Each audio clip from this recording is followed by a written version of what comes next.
Baik, di sini saya akan membahas tentang energi kinetik, di mana sebelumnya energi kinetik adalah energi yang timbul karena gerak suatu benda. Adapun rumusnya itu yakni EK sama dengan 1/2 kali M per F pangkat 2, dan di mana EK sendiri itu energi kinetik dengan satuan I-nya itu joule, M itu massa dengan satuan kilogram, dan F pangkat 2 itu kecepatan, satuannya itu meter per second. Dan berdasarkan daripada rumus yang ada di sini, energi kinetik suatu benda bergantung kepada massa dan kecepatan benda. Dalam artian semakin besar massa dan kecepatan suatu benda, maka semakin besar pula energi kinetiknya. Contoh daripada kehidupan kita sehari-hari itu, ketika kita membedakan kecepatan jatuh suatu benda, di mana benda ini seperti kertas yang sudah kita remuk ya, dan yang masih utuh, otomatis maka kecepatan jatuh kertas yang sudah diremuk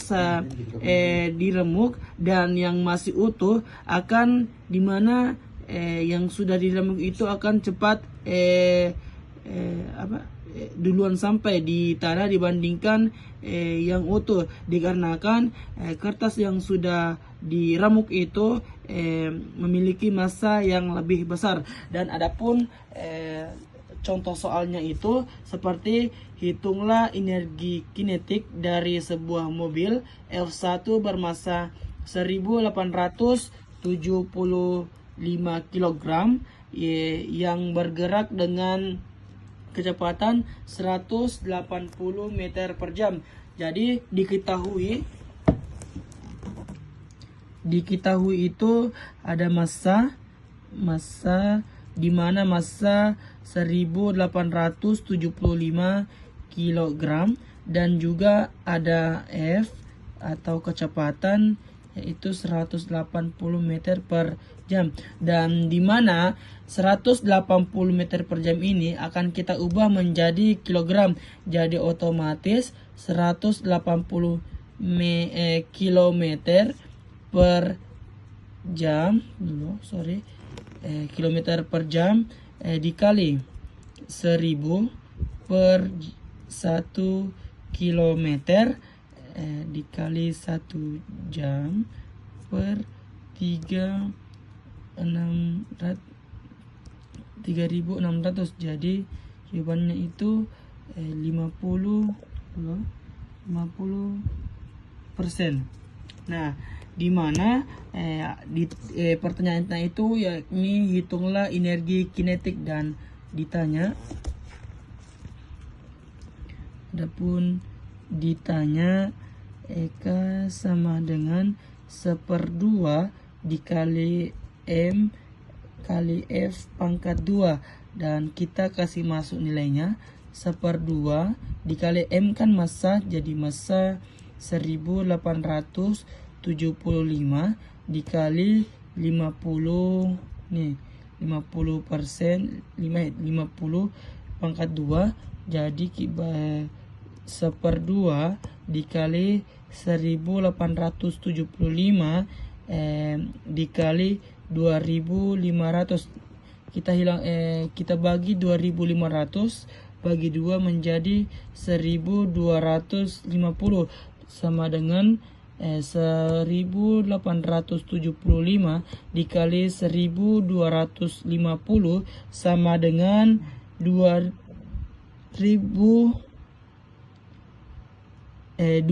juta. Baik, selanjutnya ada energi potensial, di mana pengertian daripada energi potensial itu sendiri adalah energi yang timbul karena perbedaan posisi benda.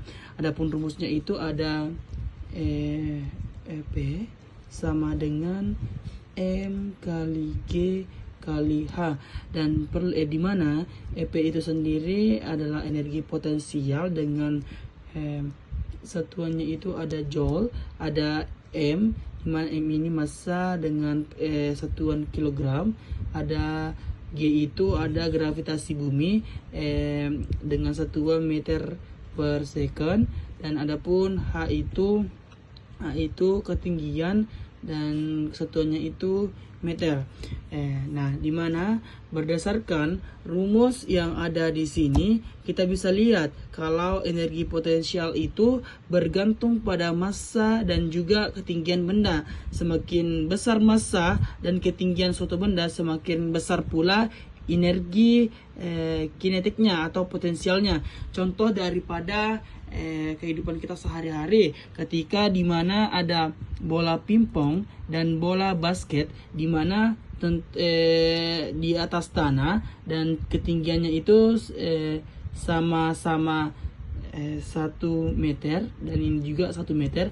Ketika bola basket dan bola pingpong ini bersamaan jatuh, otomatis yang lebih sakit itu mengenai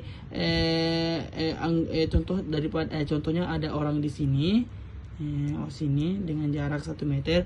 Ketika dua bola tersebut ini dijatuhkan, maka bola basket yang lebih sakit jatuh mengenai orang tersebut dibandingkan bola pingpong ini, karena dimana bola basket ini memiliki massa yang sangat tinggi, dan seperti yang kita ketahui tadi,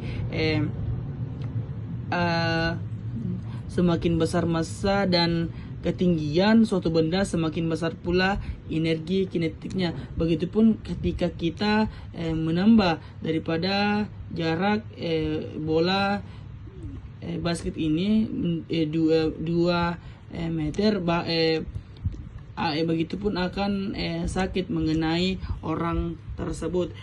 Jadi ada contoh soalnya itu ada, hitunglah energi potensial benda bermassa 15 kg yang berada di 20 meter di atas tanah, dan dimana kita ketahui diketahui ada massanya itu sama dengan 15 kg, ada H itu ketinggian 20 meter.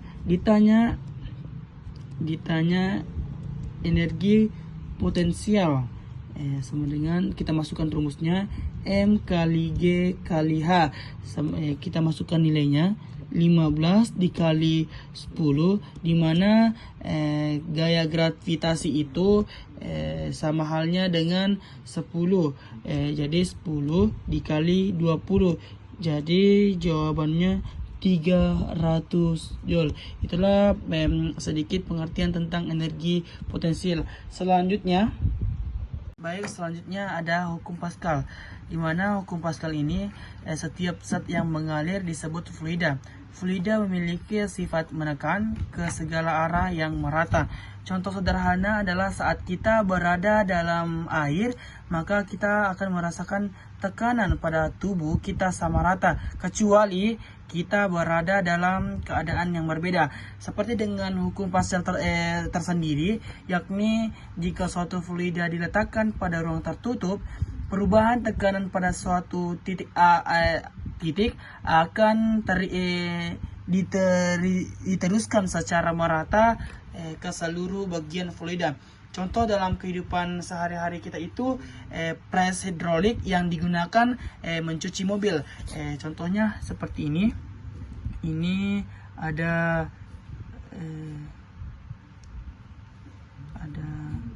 sebuah pres hidrolik yang dimana ada mobil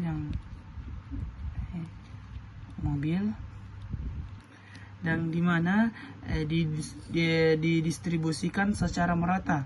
Di sini contoh dikasih air, dan di sini sumber daripada tekanan, dan jika kita menekan daripada sumber tekanan ini, otomatis pendistribusian pun. Contoh soalnya itu seperti ini.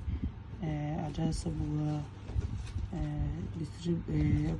sebuah hidrolik, dimana hidrolik ini kita distribusikan secara merata. Ada sumber tekanan F1 sama dengan 10 N, ada 1 sama dengan 2 cm pangkat 2. Adapun keluar daripada tegangan itu F2, dan juga A2 sama dengan 4 cm pangkat 2. Dan di mana hukum Pascal itu rumus daripada F1 sama dengan E per A1 sama dengan F2 per A2 Jadi 10 per 2 sama dengan F2 per 4, dimana kita pindah ruaskan, yaitu F sama dengan sama dengan F2 per 5, ada 5 F2 per 4, kita pindah ruaskan, yaitu F2 sama dengan 5 dikali 4 sama dengan 20 Newton. Jadi inilah contoh soal daripada hukum Pascal. Sekian dari saya. Assalamualaikum warahmatullahi wabarakatuh.